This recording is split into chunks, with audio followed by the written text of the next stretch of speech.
Hello everyone, my name is Mr. Nindo. Allow me to tell you about some of the values we hold near and dear to our hearts here at Nintendo. At Nintendo, our goal is to provide entertainment, products, and services that everyone can play easily with peace of mind, and enjoy with many other people.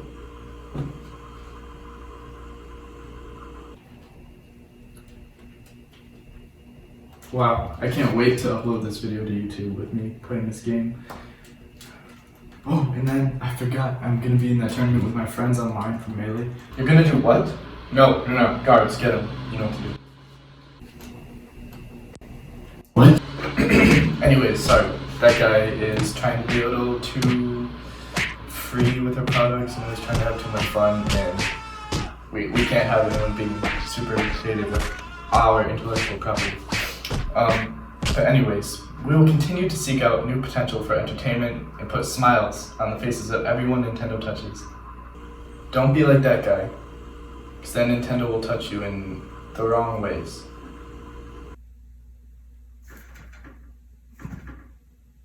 Thank you.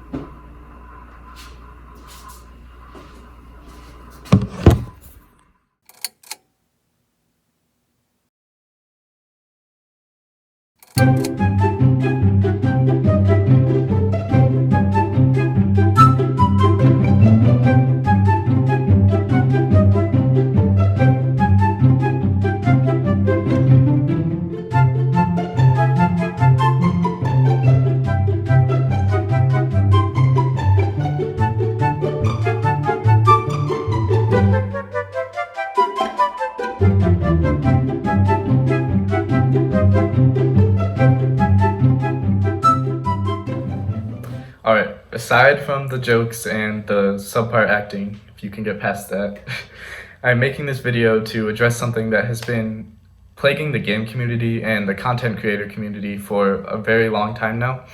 I will be referring to Nintendo a lot because they're the biggest example I can think of right now when it comes to the problems I talk about. But these issues are by no means limited to them. According to Nintendo's own statements and analyses of them, these values that I put in the pictures to be funny are held to a very high standard by the company and are constantly strived for. Lately, Nintendo has made countless fans and gaming communities mad for something that has been getting worse and worse over the years. So let me give you some background.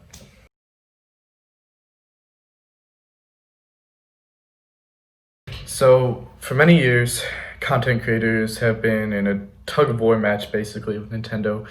Videos have been taken down or copyright claimed by Nintendo for including even like small clips that had to do with their game, you know, like clips of their game. Didn't matter if there was commentary, if the creator owned the game, if the clips were edited, or if the music was like changed in some way. The only way to get around this was to qualify and sign up for the Nintendo Content Creator Program. This was a program in which Nintendo would allow you to use their intellectual properties, or IPs, for content creation. But they would take a cut of your revenue from YouTube or whatever service you used. This made it difficult for some, as they had to jump through hoops just to get included, and not everyone was even eligible. Obviously, people were also frustrated with a cut of their pay being taken, as making videos is how some people make a living. Finally, around 2018 to 2019, the service was completely shut down in place of new guidelines that allowed for a little more freedom. The new and current rules were that their IPs and intellectual properties refer to like their games, basically any of their franchises. So the rules were that their IPs could be used for content as long as there was some original commentary or creativity involved. This brought relief to many struggling creators, but it was still not perfect. Some channels, like one named Gilva Sunner, formerly known as Silva Gunner, posted audio of music from Nintendo's games on his YouTube channel, and sometimes original remixes meant to be funny or actually good songs But Nintendo has not been kind to that channel even after the new rules were established. Many fans reached out asking Nintendo if they could release their soundtracks digitally via platforms like Spotify or YouTube. But progress has never been made, and attempts at individuals making these things more accessible for other people and themselves have only been shut down time and time again, which brings me to my next point.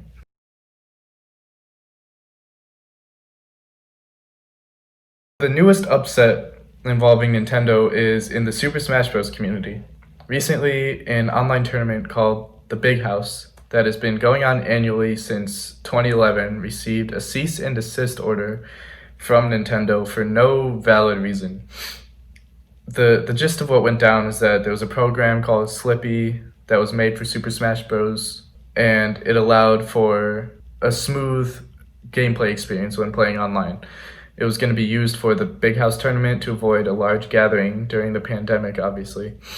And Nintendo currently has no good online system for their older Smash games, especially. And their current one is pretty slow and oftentimes has connection issues.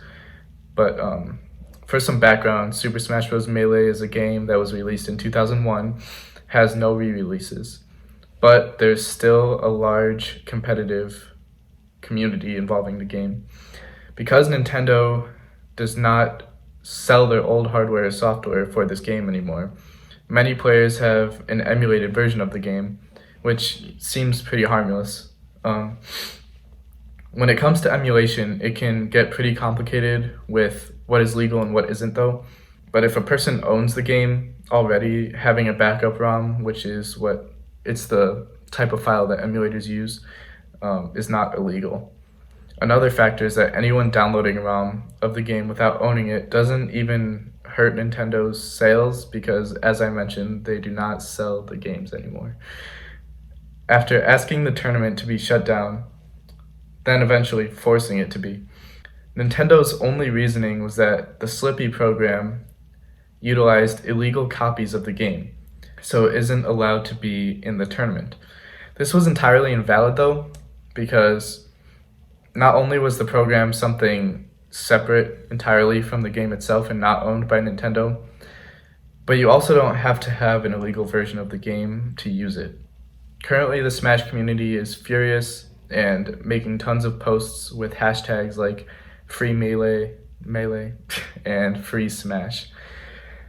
The next thing I wanted to touch on is Nintendo's overall lack of support for fans that show them love to the ends of the earth. No matter the complaints and no matter what they say their values are, Nintendo just doesn't listen to their fans. There's so many people that love their games and will literally buy anything that they put out. And I'm one of those people that has always loved their games, and despite my frustrations, I still get them. Many people have wanted their old legacy games to be released, so they have a way of playing them again, understandably. Other companies like Microsoft do a great job at supporting their previous generations of games with like Game Pass, the Game Pass service, and backwards compatibility over multiple generations. Nintendo, on the other hand, rarely releases some of their most popular older games. And when fans thought they were taking a step in the right direction, finally, we were let down again. A collection of 3 Mario games was released called Super Mario 3D All-Stars in celebration of the 35th anniversary of Mario. Everyone was excited until we were hit with 3 bombshells simultaneously. So not only was the game announced to only be sold for a limited time until March next year, but the sequel to one of the games was not even included, Super Mario Galaxy 2, which also happens to be many people's favorite, and it doesn't really feel like a complete collection without every one in the series, I guess. And to top it all off, this is the kicker. The game is using the same emulation technology that Nintendo has actively tried to take down multiple times. A further example of how Nintendo burns bridges with its fans involves a YouTuber named Beat'emups. I will let his video do most of the talking, but in short, he made a video that got a lot of people talking and articles written about how Nintendo dropped him from the ambassador program. And he says in follow up videos that he never really got a reason as to why specifically. But here's a couple clips from his first video about the situation. I cut it down to about a third of the length.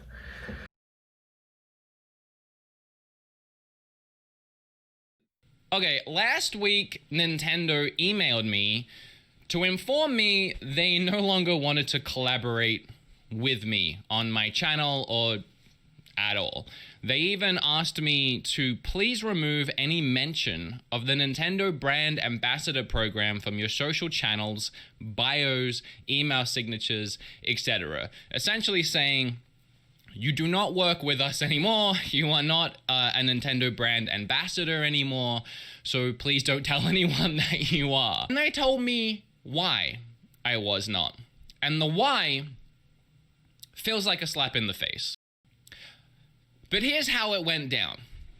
I received an email 7 days ago, so literally a week ago. But it says they are taking a different direction. They'll continue to give me access to certain things. While they'd like to do that, they can't continue my membership at this time. And there's a new program starting. They threw in there. And that confused me because all this company's ever done for me is give me codes and sometimes invite me to E3. And they're saying that they'll continue to do that, but I can't be in the program anymore. So they can keep doing everything they were doing, but they don't want to be associated with me. And that's the thing that was like, well, hold up a minute. So literally what you're telling me is the only thing you want to change here. You don't want me to stop reviewing your games. You want to keep giving me the games because obviously I sell a lot of games. I mean, I'm an influencer. I hate that word, but I don't try to be, but love it or hate it, I'm an influencer on the platform as far as Nintendo goes. So clearly Nintendo doesn't want to lose that because I make them money, but they don't want to be associated with me anymore. Initially, I said, okay, fine. Did I do anything wrong, though? Was it anything I did? It felt like a bad breakup. Like it felt like they were breaking up with me, and they were like, it's not you, Wood, it's us. So I said, what did I do wrong? Paraphrasing even what I said.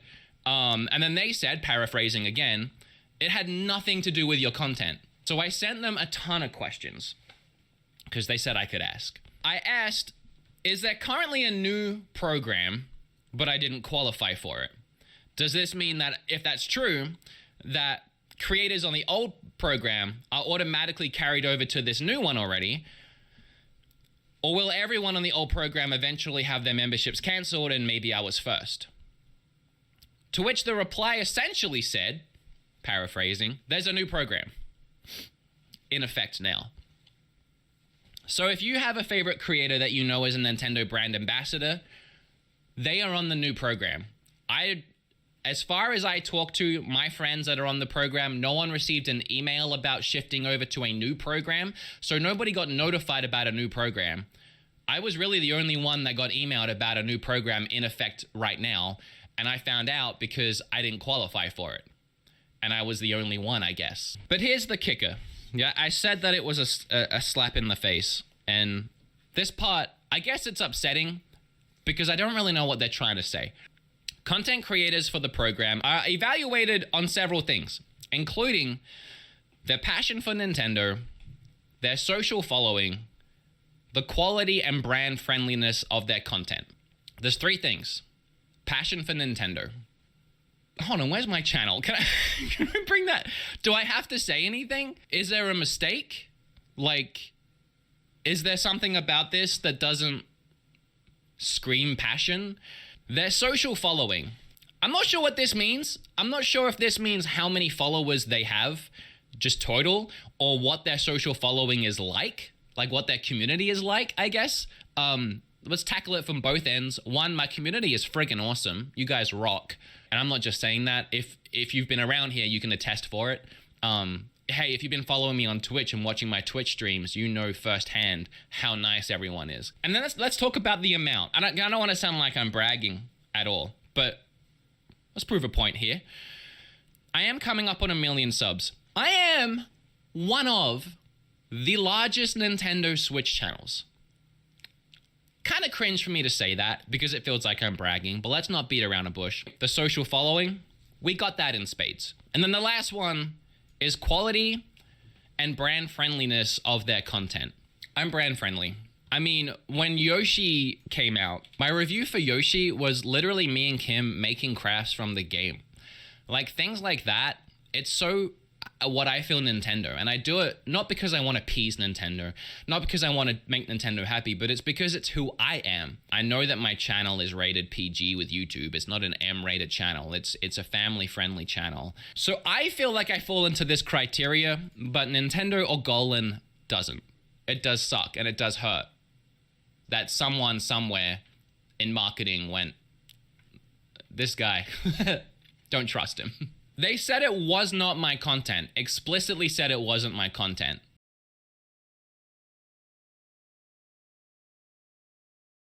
I felt pretty bad for this guy, basically being told he isn't worthy of affiliation, but not being told why. And apparently so did a lot of his fans, because no one hesitated to show their support and send angry tweets at Nintendo, as the internet does.